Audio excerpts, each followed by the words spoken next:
All right, here is our third lesson of Chapter 7, last one right before your test that'll be online over the weekend. What ideas and features are found in the United States Constitution? A good amount of this should be reviewed for you from your civics class last year. Compare and contrast also the views of Federalists and Anti-Federalists. That's probably about the most important thing we're going to drive at here in the coming days and in this lesson and the coming chapters as well through the end of the year. Constitution Convention and background, September 17th. 1787, after about 4 months, the delegates meet to sign the proposed Constitution. All but 3 sign. The draft is sent to the states for debate and approval, and it's the state legislatures that approve it. 9 of the 13 are needed to ratify, 3/4, just like the constitutional amendment process today. And it lacked something, though. It lacked something very significant. It is, can you guess? Fill in the blank. It's the Bill of Rights. The most important thing, and it is what kind of brings the opposing sides here together to finally agree on this new Constitution, a Federalist, more powerful Constitution. Roots of the Constitution, it's a unique document, has roots in many other civilizations, as you probably know. The framers looked at history to avoid past mistakes, and we know that those roots are in Greek history and in Roman history. The framers of the Constitution are very also familiar, of course, drawing from and still liking and having English blood in their veins, got that parliamentary system in their mindset. Many were colonial and state assemblies in existence in pretty much all the colonies. They started as unicameral, but they become bicameral here eventually. They really value individual rights and individual liberties in all the colonies, but things are changing here a little bit, at least in part of the country. They very much respect the British traditions and the cultural beliefs and practices, and so the roots of our Constitution are very much there. We've talked about also in the past the Magna Carta, placing limits on monarchs in the past. That's very much in their mind. They want to limit a concentration of power. They want to spread out power, but how to do it? What's the right recipe?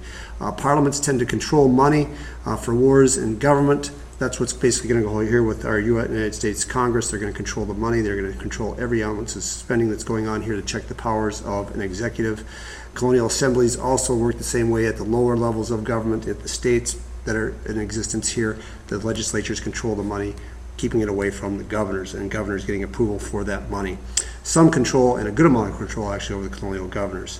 The English Bill of Rights in 1689, also all of these, on top of these historical roots from British history, we have philosophers like John Locke and Montesquieu coming up with Montesquieu, a separation of powers we talked about before, and John Locke with the idea that power is coming from the bottom up, not from the top down. The common people give consent to power in government, and how much, where, and in what degree it's going to be had and how it's going to be exercised. That's significant about our Constitution.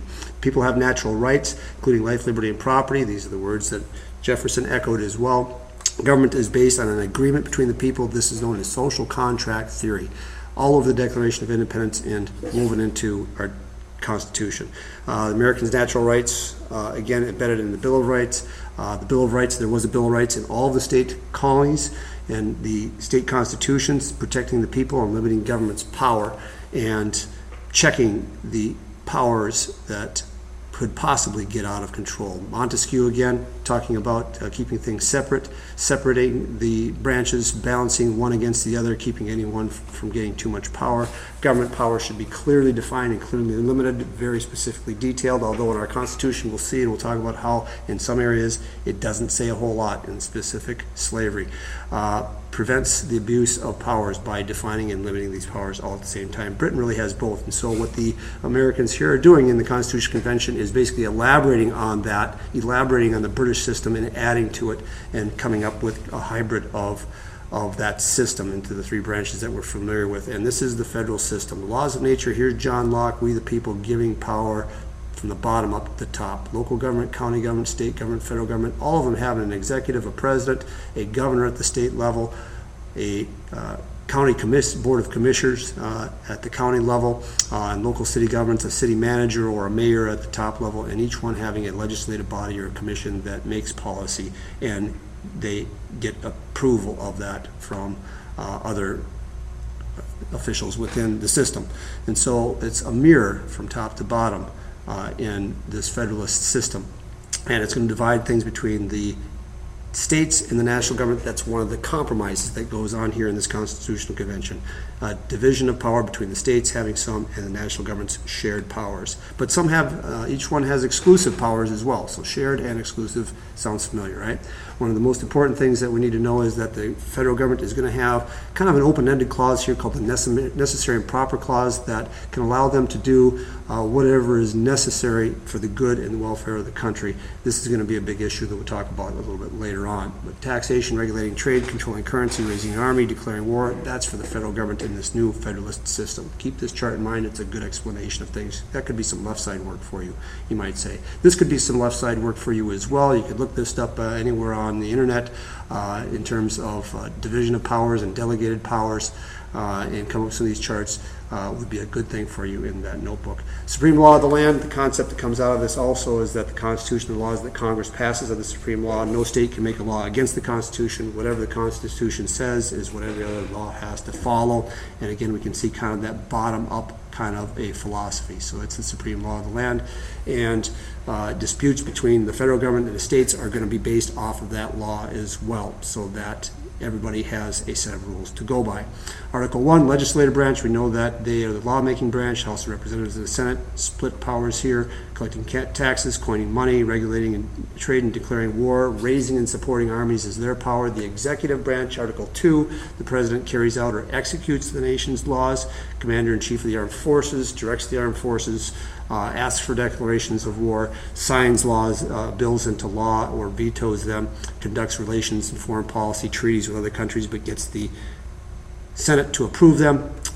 Both of these individuals, the president and vice president, chosen by the Electoral College. This was another compromise in the Constitutional Convention, in that the elite and the high class were very afraid of everybody voting directly for a president, and that one of these individuals could be maybe a little bit too charismatic, and the people not educated enough, easily swayed, could vote for the wrong person. The Electoral College and the Electoral College voters can actually vote against what the people want in each of these states. And so that is a check, a kind of a protection in the system there. Supreme Court, of course, it's the only one created by the Constitution. Other lower courts are created by Congress, which will come up a little bit later on. And that'll be in the administration of Mr. Adams and Mr. George Washington. And a system of checks and balances built in here as well that you're familiar with. This could be some other good left side stuff here, so that could reflect your view of things and understanding of the topics and the concepts here. The executive branch, the legislative branch, the judicial branch, each having a power in the same area against the other. So everybody's got to get approval from everybody else. This is the balance of things. And James Madison and the Federalists who come up with this, they'll say, this whole system is absolutely perfect. This checks and balance system is very perfect, and it doesn't necessarily need a Bill of Rights, a set of rights to protect individual liberties at the national level. All the states, it's very important to note, all the states have them in their state constitutions, but the national government doesn't. And in our system of government, that protection of those individual liberties is going to be a very big concern. This is some of the information you should have here in terms of what national citizenship looks like and what it's involved. I'm going to bypass that. You can pause if you need to for it. Debate and adoption. 9 out of 13 states had to ratify the Constitution. The biggest criticism of the Constitution was it lacked a Bill of Rights. The anti-federalists are going to be very concerned that there is going to be an abuse of power, and that the federal government will get too powerful, and so powerful that it'll step on state and individual liberties, and so therefore they demanded it must have a Bill of Rights. Madison and the Federalists would say, you don't need that Bill of Rights. The balance of power, the checks and balances, the separation of powers is too perfectly spread apart and separated. There's no way one branch of government can become too powerful and control the others. And we have basically our Federalists supporting the Constitution. They feared, if you want to remember the difference between the two sides, they fear disorder without a strong federal government. And they published a series of papers called the Federalist Papers, essays explaining and defending the Constitution. Who were they? You should make sure you note some of those individuals on in your textbook. These are Hamilton, these are Washington, eventually it'll be John Adams. Madison to start, he's going to move to the anti-federalist side. Thomas Jefferson is going to be the most important one here. Oppose the Constitution. Their fear is about strong central government being run by a small number of educated elite and controlling the masses, and they publish a series of essays not nearly as organized, not nearly as persuasive, arguing against the loss of liberties if they pass this new federal system. So basically these publishing papers and arguments going back and forth and rebuttals from one rebutting and arguing against the other once one has been published are going on while the states are debating this new Constitution and voting on it. And you can see, if you look at the dates here, I think you have all this in your outline notes, that this happens over a significant period of time, about a year of debate and argumentation over the good and bad of the Federalist system. And it finally goes into effect in 1790, actually in 1778, and the last three in 1790, the 13th has the final ratification of things. And so all of them do adopt it, and New Hampshire becomes the 9th state to approve in 1788, making it officially our government. The others coming in a little bit later on. Right?